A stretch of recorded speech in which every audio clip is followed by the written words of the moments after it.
Na sua cidade, existe um lugar que todo mundo conhece. Um pequeno açougue, discreto, que chama pouca atenção de quem passa, mas é famoso por um motivo simples.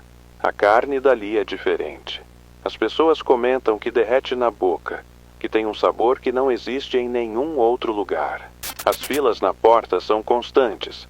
Não importa o dia, não importa a hora, sempre há alguém saindo com sacolas, sorrindo como se tivesse encontrado um tesouro escondido. A fachada é antiga. A pintura descascada revela pedaços de cimento corroído pelo tempo. Uma placa velha de madeira balança no vento, rangendo, com letras quase apagadas que ainda dizem: qualidade que você nunca esquece. Ninguém nunca questionou uma coisa: de onde vinha tanta carne? Por que nunca se via caminhões de entrega? Por que as portas dos fundos estavam sempre trancadas com 3 cadeados enferrujados e uma corrente grossa que parecia não ser aberta há anos? O som constante de uma faca sendo afiada cortava o silêncio do lugar. Um som metálico, lento, desconfortável, que arranhava os ouvidos de quem passava pela calçada. Por fora, tudo parecia normal, mas por dentro, algo estava errado. Com o tempo, pequenos boatos começaram a se espalhar. Pessoas sumindo, desaparecendo sem deixar rastros. Não eram forasteiros nem desconhecidos.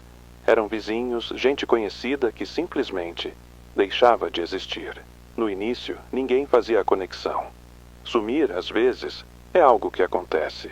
Alguém vai embora, foge, se perde, mas os rostos nas paredes do mercado, nas postagens dos grupos da cidade, começaram a aumentar e, curiosamente, eram sempre pessoas solitárias, sem família próxima, sem ninguém que fosse atrás com força suficiente.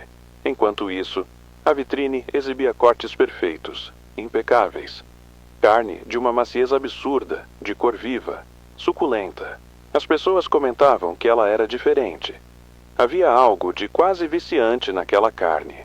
Alguns diziam que depois de provar, qualquer outro tipo de carne parecia borracha sem gosto. E, de forma sutil, os clientes começaram a consumir mais, comprar mais, precisar mais, mas havia algo que só quem prestava muita atenção percebia. Um cheiro estranho, quase imperceptível, que parecia vazar das frestas da porta dos fundos. Não era cheiro de carne comum, era algo mais denso, mais orgânico. Uma mistura de ferro, gordura e algo que o cérebro rejeita imediatamente, mesmo sem saber explicar o porquê. À noite, quando tudo estava fechado, alguns moradores diziam ouvir sons vindos de dentro do açougue. Não eram sons comuns, não eram máquinas, não eram passos. Eram gemidos abafados, pancadas surdas, e aquele som metálico da lâmina sendo afiada lentamente, como se tivesse todo o tempo do mundo.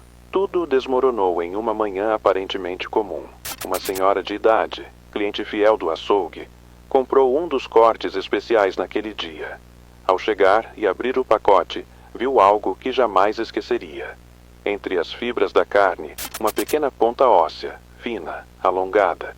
Era um pedaço de dedo humano. Por alguns segundos ela ficou paralisada, tentando convencer a si mesma de que aquilo não podia ser real.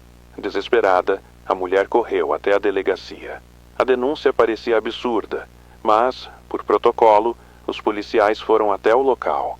Ao chegar, o açougueiro estava tranquilo, como sempre, afiando uma lâmina, com aquele sorriso largo, desconfortavelmente calmo. Os policiais pediram para verificar os fundos.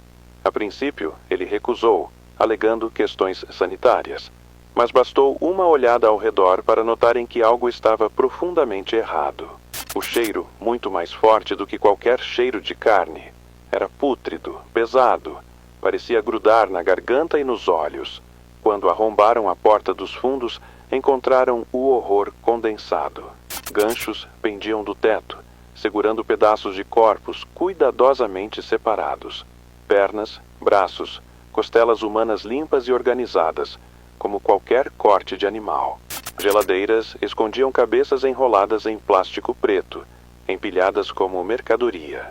Bancadas de aço estavam encharcadas de sangue coagulado, e o chão estava pintado com respingos que pareciam ter décadas de acúmulo.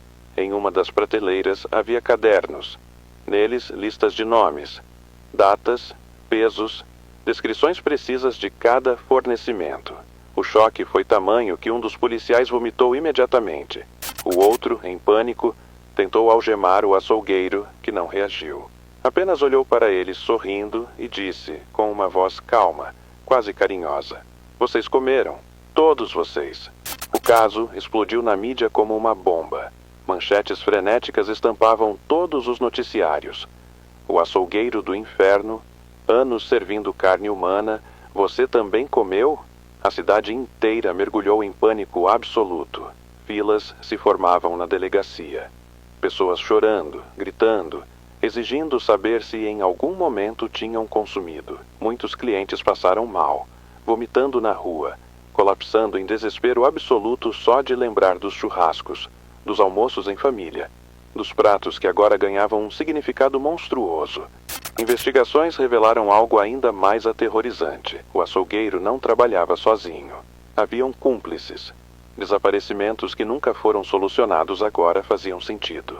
Gente que sumiu do nada. Jovens, moradores de rua, viajantes, todos carne fresca no estoque do horror. Durante o julgamento, o tribunal estava lotado. Gritos de ódio, revolta, desespero. Mas o açougueiro permaneceu impassível, sentado, olhando fixamente para todos com um sorriso torto.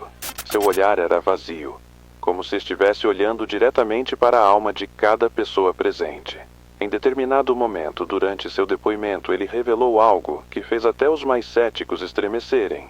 Disse que aquilo não começou apenas por prazer ou loucura. Começou como uma tradição, uma prática antiga, passada por gerações. Segundo ele, havia um sabor na carne humana que purificava quem a consumia. Uma espécie de ritual distorcido. Relatou, sem qualquer traço de arrependimento, como escolhia suas vítimas. Descreveu com detalhes grotescos como os corpos eram preparados, quais cortes oferecia aos clientes especiais e até quais pedaços considerava iguarias. O júri não precisou de muito tempo.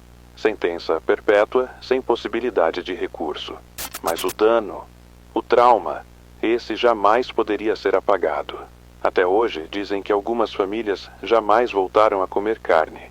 Outras simplesmente desapareceram da cidade, levando consigo a vergonha e o horror de ter sido parte, ainda que sem saber, do cardápio maldito. Depois da prisão do açougueiro, a cidade respirou aliviada. Ou pelo menos tentou, mas não demorou muito para surgirem boatos. Sussurros desconfortáveis se espalharam pelos becos, bares e grupos secretos da internet. Funcionários da delegacia começaram a relatar coisas estranhas. Toda noite, vindo da cela onde o açougueiro estava isolado, se ouviam sons impossíveis de ignorar. Estalos secos, como ossos quebrando, e algo que parecia mastigação, mesmo sem acesso a qualquer comida. Alguns guardas juram até hoje que viram ele sorrindo no escuro. Um sorriso que não era humano. Um sorriso onde não deveriam haver dentes. Certa madrugada, uma câmera de vigilância captou algo que foi imediatamente deletado dos registros oficiais. Na gravação, o açougueiro estava em pé, encarando diretamente a câmera. Ele não piscava. Seu corpo tremia de forma antinatural, como se estivesse sendo puxado por algo invisível. Atrás dele, uma sombra se formava na parede. Não era dele. A sombra tinha braços longos, garras e uma boca. Pouco tempo depois, 2 oficiais simplesmente sumiram durante o plantão noturno. Sem sinais de arrombamento, sem rastros.